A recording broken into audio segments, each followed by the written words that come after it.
And hello everybody, welcome back to the channel guys. I hope you're all well. Before we do get into today's video, as always, please do smash that like button and subscribe to the channel for daily Liverpool content. Guys, in today's video, as always, here to bring you up to date with all of the latest Liverpool news from the last 24 hours. That includes our title, yes, some massive Luis Diaz news, along with Martin Zubimendi coming out and speaking about famously rejecting Liverpool this summer, and we'll find out if he regrets that decision or not. As stated, guys, into the international break now. We're probably living on watching the highlights of that Manchester United game for much of this international break. I know I've watched it around 9 or 10 times. Obviously, it never gets old. Love beating that mob at Old Trafford. But of course, as I said, there's 2 weeks now of no football. However, that doesn't stop the sort of media machine at Liverpool and news coming out of the football club. Of course, we did get big confirmation from Fabrizio Romano that Liverpool were going to be working on trying to tie down contracts in this September as well. So we might get some inklings of news coming out over the course of this international break. But I just want to speak about a player who left last summer first before getting into the main news, and that is about Joel Matip. Apparently he is now a subject of interest from another Premier League side, with the centre-back yet to find his next club after his release from Liverpool in June. Matip was one of 11 players allowed to leave Liverpool on the expiry of his contract, but is the only one yet to decide his next move. With Diaz retired and the likes of Adrian, Matthias Muligoski and Ferendorf all joining new clubs on free transfers, the 33-year-old has been weighing up his options. Bayer Leverkusen were among his suitors, but any deal with Xabi Alonso's side is less likely now that Jonathan Tah is staying at the Bayer Arena beyond the end of the transfer window. Now, though, Matip is attracting interest from West Ham United, with Sky Sports reporting that he is being considered as the Premier League club seek late additions as a centre-back. Ex-Sheffield United defender John Egan is also an alternative target, with Chef explaining that talks are ongoing with their representatives. This comes after Kurt Zouma and Nea Aguad all departed on loan in late transfer window, leaving West Ham's manager with 3 senior centre-backs left at the club. Matip would arrive as an experienced cover at the back, and a move to East London would almost certainly allow him enough game time. It remains to be seen if the Liverpool's former number 32 would be open to a switch, of course, having already spent 8 years in England. A return to Germany seems more realistic, while reports elsewhere had claimed Matip had received other offers from Europe and Asia.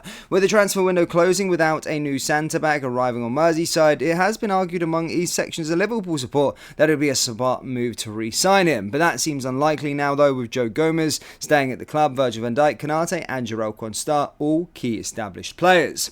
So, of course, Matip there, of course, could be making a return back to the Premier League. And just a conversation, just a question for you. Would you entertain him having him back for another year to cover at centre-back? As stated, let me know down there in the old comment section below. In other news, guys, today Luis Suarez announced his retirement from international football, of course, from Uruguay at the age of 37, currently playing with Inter Miami, but do want to wish him all the best, of course, with regards to that. Now, moving on to the Martin Zubimendi situation, guys. Yes, Zubimendi's decision to backtrack on saying yes to Liverpool forced a transfer saga the Reds did not need, and now he has spoken out after staying at Real Sociedad.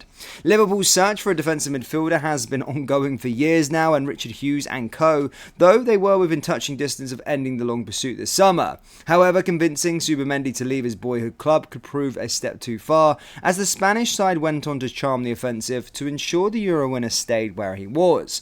For the Reds, his rejection leaves the club with a no number 6 hole to fill, but Zubimendi's recent words to Marca highlight just how difficult it always was going to be to get his signature. When asked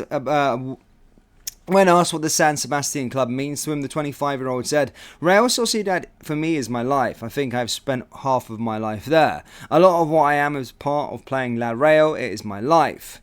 While there was pressure from Sociedad to emphasise its importance to the club, Zubimendi revealed he did not get the same treatment from his friends. On what his friends thought of the summer events, he said, No, my friends are clear that whatever I decided would be best, there was no pressure whatsoever. The Spanish international joined the club's academy in 2011 2011, aged 12, and worked his way up the ranks. He previously rejected advances from Bayern Munich and Arsenal to stay put. But while Liverpool have enjoyed 3 successive wins to the start of the season, Zubimendi has won just 1 of his 4 games at Real Sociedad as they sit 12th in La Liga. Although many are ready to move on from the 25-year-old after his summer rejection, sources have suggested it could be a deal Liverpool look to revisit in the future. Van Dijk's move to Anfield in January 2018 is a recent example of the Reds sticking to their first choice target, but it will still hinge on convincing Zubimendi to leave a club that he is staying at for life. So yeah, some news there on Martin Zubimendi, of course, speaking about the situation following his rejection of Liverpool in the summer. Now, getting to the massive Luis Diaz news, guys, with Luis Diaz staying at Liverpool amid interest from Barcelona and Paris Saint-Germain, the club are now set to offer the Colombian a new long-term contract. Massive news that, of course. Diaz attracted interest from 2 of Europe's biggest clubs over the summer, with Barcelona particularly keen as they sought to strengthen out wide. But having returned from Copa America for the final stages of pre-season, it was quickly made clear that Arne Slot viewed the 27-year-old as a key player. That has been vindicated by a blistering start in which Diaz has scored 3 goals and assisted another in 3 appearances, keeping Cody Gakpo out on the side. Now, we do understand here at LFC News that Liverpool are set to open talks over a new deal, with the winger reflecting his prominent role since joining from Porto in 2022. When Diaz arrived at Anfield in a deal worth up to £50 million, it was claimed that he would earn a wage of around £55,000 per week. That is remarkably low in the context of the Liverpool squad, with the highest earner currently Mo Salah at £350,000 per week, and their latest signing, Federico Chiesa, on around 120k. In reality, Diaz's earnings are likely to be higher, especially when considering performance-based increases. Diaz's current deal is set to expire in 2027, along with 8 other members of Slot's first-team squad, and the club will look to avoid any issues similar to this summer with Salah, Virgil van Dijk, and Trent Alexander-Arnold. It has been long to their ethos that players join on typically low contracts, with performance incentivized with improved deals in the future. Having now made 101 appearances for the club, with 27 goals and 14 assists, Diaz has already proven his value to the Reds and is now translating that into a new system. The arrival of Slot has given a new energy to a number of players, the Colombian included, with Salah admitting after Sunday's 3-0 win over Manchester United that he was out of his comfort zone again. So yes, massive news there with regards to Luis Diaz. It does look like he's going to be getting a new contract, as stated. We can confirm here at LFC News. Massive, absolutely massive, and a player, of course, that certainly does deserve it. I think you're already seeing his performances at the start of this season, but also a player that can play on that sort of left-hand side, but also just stop this speculation that we keep hearing now over the whole summer. It dragged on Paris Saint-Germain and Barcelona. Finally, we can put that to bed and see Luis Diaz stay at Anfield. Liverpool fans, what do you make of the Zubimendi situation? And do let me know your thoughts on Luis Diaz's start to the season, and let me know your thoughts on the news of him getting a new long-term contract down there in the comment section below, guys. That brings us to the end of today's video. As always, please do smash that like button and subscribe to the channel for daily Liverpool content. Thank you, and I'll see you all next time. Take care. Peace.